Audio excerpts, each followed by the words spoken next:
Hello and welcome to our new investment strategy update. COVID-19 has triggered the quickest economic downturn in history. The world is in shock. We see two possible scenarios. Either this is a transitory shock that will be followed by a sharp recovery in the second half of the year and in 2021, or if containment fails or economies reopen too soon, we may see long-term weakness.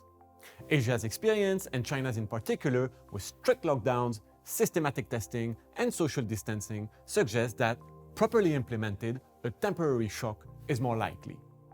While the heroic efforts of healthcare workers continue, governments and central banks are offering unprecedented stimulus to cushion economies. This is key to help markets and make sure that companies access credit, avoid defaults, and stop unemployment costs from surging. But can such aggressive monetary policy create runaway inflation? Well, the answer is no, because the shock on global demand is deflationary, offsetting concerns about inflationary disruptions to supply chains. And global liquidity is far from abundant, quite the contrary. Central banks are simply providing the liquidity that commercial banks and financial markets can no longer offer right now. When the situation normalizes, monetary authorities will resorb any excesses, just as they did after the 2008 Great Financial Crisis, with very little inflation in the following decade. Another important question is, will fiscal stimulus lead to sovereign defaults? Again, no. Governments must substitute for private and business spending during crisis. And with today's low or negative interest rates, debt is sustainable, and the public sector is actually paid to support economies. Therefore, massive monetary and fiscal expansion is the responsible answer to the pandemic.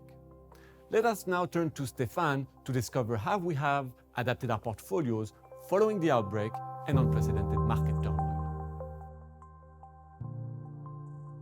The magnitude of the COVID-19 crisis calls for prudent portfolio positioning, and asset liquidity is key. To meet the challenge of greater market volatility, we have reduced our high yield and emerging market debt holdings over the month of March, enhancing portfolio liquidity. We have increased our allocation to gold and old yen across all profiles, as well as US Treasuries in US dollar accounts.